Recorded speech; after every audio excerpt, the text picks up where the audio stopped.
সালামু আলাইকুম। সকাল ৯টা বেজে ২৫ মিনিট। আজ রবিবার। বাংলাদেশ বেতার কক্সবাজার স্থানীয় খবরে স্বাগত জানাচ্ছি নাইজিন হুদা প্রমি।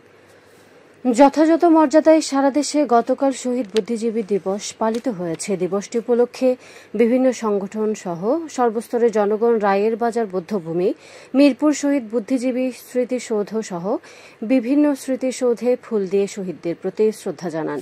এছাড়াও আলোচনা সভা, মৌন মিছিল ও মসজিদে বিশেষ মোনাজাত ও দোয়া মাহফিলের আয়োজন করা হয়। কক্সবাজারে জেলা ও উপজেলা পর্যায়ে নানা আনুষ্ঠানিকতার মধ্য দিয়ে দিবসটি পালিত হয়েছে। ঈদগাঁওতে উপজেলা প্রশাসনের উদ্যোগে শহীদ বুদ্ধিজীবী দিবস উপলক্ষে উপজেলা প্রশাসনের অস্থায়ী সম্মেলন কক্ষে আলোচনা অনুষ্ঠিত হয়। এতে উপজেলা নির্বাহী কর্মকর্তা বিমল চাকমা, থানার অফিসার ইনচার্জ মোহাম্মদ মশিউর রহমান সহ অন্যান্যরা বক্তব্য রাখেন। এদিকে আজ মহান বিজয়ের প্রথম প্রহরে শহীদ বেদিতে ফুল দিয়ে শ্রদ্ধা জানাবে জেলা প্রশাসন সহ বিভিন্ন সরকারি দপ্তর, রাজনৈতিক দল, সামাজিক ও সাংস্কৃতিক সংগঠন। কক্সবাজারে নিত্য প্রয়োজনীয় দ্রব্যমূল্য স্বাভাবিক রাখতে বাজার মনিটরিং এর মাধ্যমে অভিযান পরিচালনা করেছে জেলা ভোক্তা অধিকার সংরক্ষণ অধিদপ্তর। গতকাল বিকেলে সদর উপজেলার রিং রোড এবং বাংলা বাজার এলাকায় পরিচালিত এই অভিযানে নেতৃত্ব দেন জেলা ভোক্তা অধিকার সংরক্ষণ অধিদপ্তরের সহকারী পরিচালক মোহাম্মদ হাসান আল মারুফ। অভিযানকালে মূল্য তালিকা না থাকা এবং ক্রয়ের রসিদ সংরক্ষণ না করা সহ বিভিন্ন অপরাধে ভোক্তা অধিকার সংরক্ষণ আইনে ৩টি প্রতিষ্ঠান মালিককে ১,৩০,০০০ টাকা জরিমানা করা হয়। এ সময় অবৈধ মেয়াদ উত্তীর্ণ পণ্য ক্রয় বিক্রয় না করার জন্য কঠোরভাবে সতর্ক করা হয়েছে বলে জানান হাসান আল মারুফ। রামুতে সৌন্দর্য বর্ধন কাজ শেষে পাল্টে গেছে চৌমুহনী স্টেশনের দৃশ্য। উপজেলার প্রাণকেন্দ্র চৌমুহনী স্টেশনের ফুটপাত, ডাস্টবিন, ড্রেন নির্মাণ এবং ফুটপাতের পাশে বেষ্টনী সহ ঔষধি, ফলজ, বনজ ও ফুলের বাগান সৃজন করা হয়েছে। আগের মতো নেই ময়লা আবর্জনার দুর্গন্ধ। নতুন করে নির্মিত হয়েছে ফুটপাত, ড্রেন, ডাস্টবিন। ফুটপাতের পাশে সৃজন করা হয়েছে নানান প্রজাতির ঔষধি, ফলজ, বনজ ও ফুলের গাছ, যেখানে শোভা পাচ্ছে নানান ফুল। এ যেন অন্যরকম রামু। স্থানীয় চৌমুহনী বণিক সমবায় সমিতি লিমিটেড এ কার্যক্রম বাস্তবায়ন করেছে। ৫ মাসের কর্মযজ্ঞ শেষে শনিবার এসব কাজের উদ্বোধন করেন রামু উপজেলা নির্বাহী অফিসার মোহাম্মদ রাশেদুল ইসলাম। তিনি বলেন, সদিচ্ছা থাকলে বড় ধরনের পরিবর্তন সম্ভব। চৌমুহনী স্টেশন এখন নন্দনকাননে রূপ নিয়েছে। এই কাজ পুরো জেলায় সবার জন্য দৃষ্টান্ত স্থাপন করেছে।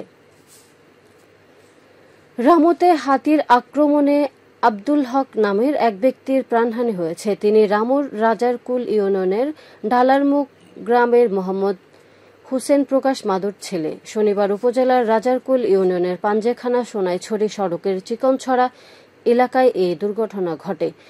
এ ঘটনায় নিশ্চিত করে বন বিভাগের রাজারকুল রেঞ্জ কর্মকর্তা অভিউজ্জামান বলেন, হাতির আক্রমণে নিহত হওয়ার ঘটনাস্থল পরিদর্শন করা হয়েছে। নিহতের পরিবারকে সরকারের পক্ষ থেকে ক্ষতিপূরণ দেওয়া হবে বলে জানান তিনি। রাজারকুল ইউনিয়ন পরিষদ চেয়ারম্যান মফিজুল রহমান বলেন, কয়েকদিন ধরে ওই এলাকায় মানুষ বন্য হাতির আতঙ্কে আছে। লোকালয়ে নেমে আসা হাতি ঘরবাড়ি ও জনমালের ক্ষতি করছে।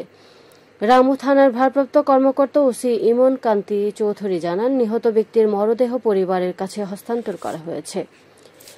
টেকনাফে অভিযান চালিয়ে মালয়েশিয়াগামী শিশু সহ ৩০ জন নারী পুরুষকে উদ্ধার করেছে পুলিশ। থানার অফিসার ইনচার্জ মোহাম্মদ গিয়াসউদ্দিন এর সত্যতা নিশ্চিত করেছেন। তিনি জানান, গতকাল গোপন সংবাদের ভিত্তিতে সদর ইউনিয়নের দক্ষিণ লম্বরী এলাকায় পাচারের উদ্দেশ্যে বেশ কিছু মানুষকে আটকে রাখার খবর পায় পুলিশ। এই তথ্যের ভিত্তিতে থানার একটি দল স্থানীয় সাইফুলের বসতবাড়ির সামনে অভিযান পরিচালনা করে। এ সময় পুলিশের উপস্থিতি টের পেয়ে কয়েকজন পালিয়ে গেলেও তার বাড়ি থেকে ১৫ জন পুরুষ, ৩ জন নারী ও ১২ শিশুকে উদ্ধার করা হয়। আবহাওয়া এখন জানিয়ে দিচ্ছে মাখালী নদীর মোহনা সংলগ্ন এলাকার সামুদ্রিক জোয়ার ভাটার সময়সূচি। আজ ভাটা শুরু হবে সকাল 10টা 2 মিনিটে, চলবে বিকেল 4টা 37 মিনিট পর্যন্ত। সবশেষে পর্যটক বার্তা। পর্যটন নগরী কক্সবাজারে আগত ভ্রমণ পিয়াসুদের সাগরে পানিতে নামার পূর্বে সাবধানতা অবলম্বন করার জন্য অনুরোধ করা হচ্ছে। যারা সাঁতারে দক্ষ নন তাদের পানিতে বেশি দূর যাওয়া উচিত নয়। ভাটার সময় স্রোতে সাগরমুখী টান প্রবল হয়, সাগরের গভীরে ভেসে যাওয়া এমনকি প্রাণহানির আশঙ্কা থাকে। সেই সাথে পর্যটকদের স্বাস্থ্যবিধি মেনে চলার পরামর্শ দেওয়া হচ্ছে। খবর শেষ হলো। আমাদের পরবর্তী খবর প্রচারিত হবে আজ দুপুর 2:55